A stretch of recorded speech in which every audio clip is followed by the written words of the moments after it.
श्री शिवाय नमस्तुभ्यम। हर हर महादेव। 13 अप्रैल से शुरू हो रहा है वैशाख का पावन महीना और जैसा कि आप सभी को पता है यह महीना भोलेनाथ पर शीतल जल अर्पित करने से संबंधित होता है। गुरुजी पंडित प्रदीप मिश्रा जी ने कई ऐसे उपाय बताए हैं जो कि सिर्फ इस वैशाख के महीने में किए जाते हैं। यह उपाय आप वर्ष में कभी भी किसी भी समय नहीं कर सकते हैं। ऐसे में ऐसे अचूक और असरदार उपाय जो कि गुरुजी पंडित प्रदीप मिश्रा जी ने बताए हैं उन्हें आप वैशाख के पहले दिन से ही करना शुरू कर सकते हैं। मतलब कल 13 अप्रैल से ही आप यह उपाय करना शुरू कर सकते हैं। उन्हीं उपायों की जानकारी आपको इस वीडियो के माध्यम से मिलने वाली है। यह उपाय आप रोग मुक्ति, कर्ज मुक्ति, धन प्राप्ति के लिए जरूर कीजिएगा। बढ़ते हैं पहले विशेष उपाय की ओर बिना किसी देरी के। वैशाख के महीने में भोलेनाथ पर शीतल जल अर्पित करने का बहुत अत्यधिक महत्व होता है। ऐसे में आप शीतल जल कैसे तैयार कर सकते हैं पहले वह समझ लीजिए। आपके घर में अगर मटका है, वह मिट्टी का बना होता है, तो उसका जल आप साफ कलश में ले सकते हैं, वह भी शीतल जल कहलाता है। अगर आपके घर में मटका नहीं है या फिर कोई छोटा सा ऐसा पात्र है जो कि मिट्टी का बना हुआ है, उसमें आप जल रात भर भरे रहने दें, सुबह वह जल लेकर भोलेनाथ के मंदिर जाएंगे, वह भी शीतल जल कहलाएगा।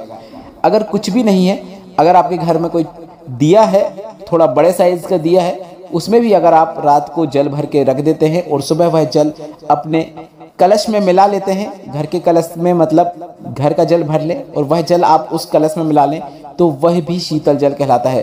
अर्थात मिट्टी के पात्र का जल ही आपको वैशाख के महीने में शिवलिंग पे अर्पित करना होता है। इस उपाय के अंतर्गत आपको एक बेलपत्र लेना है। बेलपत्र को कलश के अंदर डालना है।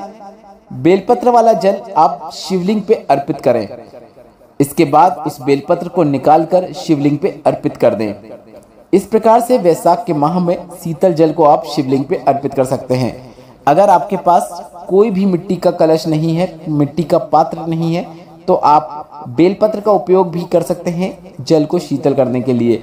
इस उपाय के अंतर्गत शीतल जल शिवलिंग पे अर्पित करना बताया है। आप जब भी आने वाले जितने भी उपाय रहेंगे, वे सभी उपाय जब भी करेंगे तो आपको शीतल जल शिवलिंग पे अर्पित करना होगा। तो आप इसी प्रकार से जल को शीतल कर पाएंगे और उसे शिवलिंग पे अर्पित करेंगे। जल को शिवलिंग पे अर्पित करते समय श्री शिवाय नमस्तुभ्यम, नमः शिवाय या फिर ओम नमः शिवाय मंत्र का उच्चारण अवश्य करें।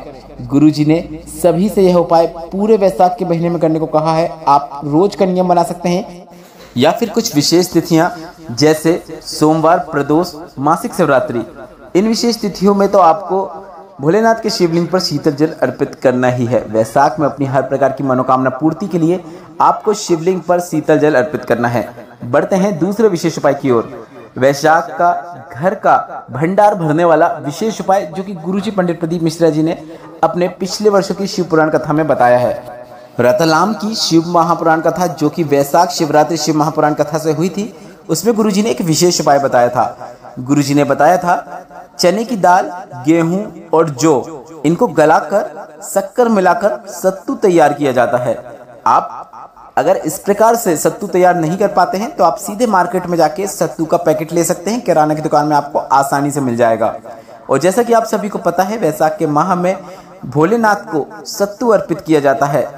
आप अगर किसी कागज की पुड़िया में थोड़ा सा सत्तू रखकर उसे भोलेनाथ के मंदिर में जाकर शिवलिंग के पास नीचे रख देते हैं, तो ऐसा करने से भोलेनाथ आप पर अत्यंत प्रसन्न होते हैं। वैशाख के माह में सत्तू का दान करने से भी महादेव की विशेष कृपा आपको प्राप्त होती है। गुरुजी ने कहा है कि आपको वैशाख के महीने में अगर आपके घर पे कोई आ रहा है, उन्हें सत्तू खिलाना है। अगर दान करना है तो सत्तू का दान करना है और घर के सदस्यों को और आपको भी वैशाख के महीने में सत्तू अवश्य खाना चाहिए। गुरुजी ने कहा अगर आप इस प्रकार से वैशाख के महीने में सत्तू का दान करते हैं, सत्तू का सेवन करते हैं, भोलेनाथ को सत्तू अर्पित करते हैं, तो ऐसा करने से वर्ष भर कभी भी आपके घर में किसी भी चीज़ की कमी नहीं होती है। वर्ष भर धन के भंडार भरे ही रहते हैं। बढ़ते हैं तीसरे विशेष उपाय की ओर। गुरुजी पंडित प्रदीप मिश्रा जी ने अपने पिछले वर्षों की शिव पुराण कथा में वैशाख के माह का एक रोग मुक्ति उपाय बताया था जो कि इस प्रकार है। हाथ पांव दुखते हो, शरीर में दर्द बना रहता हो या फिर कई प्रकार की बीमारियों ने शरीर को घेर लिया हो, तो किसी भी प्रकार के रोग से मुक्ति के लिए वैशाख के महीने में आप पूरे वैशाख के महीने के किसी भी दिन यह उपाय कर सकते हैं। तो आप यह उपाय 13 अप्रैल वैशाख के पहले दिन से करना शुरू कर सकते हैं या फिर जब आपको ठीक लगे तब आप यह उपाय कर सकते हैं। आप यह उपाय सुबह या शाम कभी भी कर सकते हैं। यह काफी विशेष उपाय है। यह वैशाख माह का सबसे असरदार रोग मुक्ति उपाय है। रोग मुक्ति उपाय करने से पहले आपको एक विशेष जानकारी दे दें, जो कि गुरुजी पंडित प्रदीप मिश्रा जी सभी को बताते हैं। डॉक्टर शिव का रूप होते हैं। सबसे पहले रोग होने पर आपको डॉक्टर के पास जाना है। डॉक्टर जो जो ट्रीटमेंट कहे वह सभी ट्रीटमेंट आपको कराना है। जो दवाई दे वह सभी दवाइयाँ आपको खाना है। इसके साथ ही साथ शिव पुराण में वर्णित कुछ विशेष और अचूक उपाय भी आपको साथ ही साथ करते जाना है। और ऐसा अगर आप करते हैं तो आपकी जो भी दवाइयाँ हैं वह कार्य करना शुरू कर देती हैं और आपको शीघ्र रोग मुक्ति प्राप्त होती है। भोलेनाथ की कृपा आपको प्राप्त होती है। अब यह रोग मुक्ति उपाय कैसे करना है वह भी आप समझ लीजिए। आपको एक बेल फल लेना है। बेल फल मतलब बेलपत्र के पेड़ में जो फल उगता है उसे हम बेल फल कहते हैं।